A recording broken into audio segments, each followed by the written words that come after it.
Yeah, hi campers, Mark here, and the purpose of this video is to show you how to send a completed form to an audience. Simplest way to do that is to click on this eyeball right here and then copy and paste this URL. Could also use a bit.ly, like a URL shortener, to do that. And then you just send that along to your intended audience. In this case, I was using this form to gather information from my students so that I knew that they had a good idea of what they were going to do before they started making a video announcements. Did a daily morning announcements with my students, and so I just wanted to make sure they had content before they got started.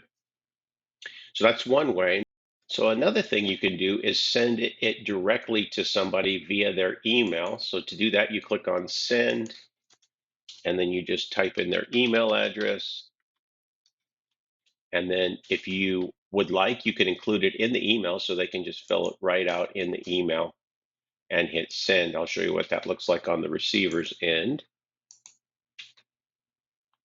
So in most cases, students don't receive or have an email address in our district. So that's why I use the copy and paste. But here is that form.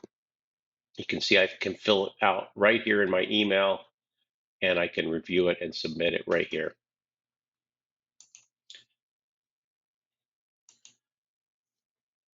Also under send, you can get the link. And like I said, you could use a URL shortener, and Google has one of their own. This would be if you wanted to embed this form in a website. Here's the code that the website would need. You can send it by Facebook. You can send it by Twitter. And then the last thing I want to talk about is whether or not you collect email addresses from your respondents, and that's under settings. So you can collect email addresses, or you can choose not to collect them. The reason that you may want to collect email addresses is to get the person's name that fills out the form. If you let them input whatever they want, you could get made up email addresses. So it just kind of depends on what your purpose is uh, with respect to your audience and who's going to receive this. So those are the basics of sending a form out once you have finished composing it, once you've finished designing it. And probably the simplest way is just clicking on this eyeball and then giving this link to your intended audience.